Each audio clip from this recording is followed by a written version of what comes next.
అయితే నిన్న ఒక ఫన్ ఇన్సిడెంట్ జరిగింది. అయితే ఏమైంది, మా దాంట్లో ఒక షాప్ ఉంటుంది అన్నట్టు. అయితే మా రూమ్లో, అది మా స్టాఫ్ రూమ్లోకి వచ్చి వాడు చూస్తుండు.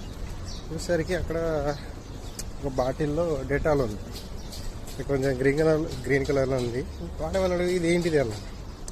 అరే అది షుగర్ కేన్ జ్యూస్ రా. ఏం మాట్లాడుతున్నావురా, నరాలు కట్ అయిపోయింది. స్మెల్ ఎట్లా వస్తుంది, ఇది షుగర్ కేన్ జ్యూస్ అయింది. అరే మీ కేరళలో లేరా బాబు, కింద ఉంటుంది కదా షాపు, అక్కడి నుంచి తీసుకొచ్చినాయి అంటే ఆ జస్ట్ మిస్టర్ తాగపోయినాడు. రే అన్నాక నాకు షాక్ అయిపోయినా, వీడియో నిజంగా తాగుతుండేది. అరే అది కాదురా డెటాల్ రా అన్నాక ఓహో అంటుండు. ఏం బ్రెయిన్ ఉందిరా నీకు, నీ బ్రెయిన్ ఉందారా అసలు అన్న, నువ్వు చెప్పినావు కదా అందుకే తాగేనా. మరి నేను ఏం చెప్తే తాగుతావు రా, నువ్వు చెప్పినావు కదా నమ్మినా.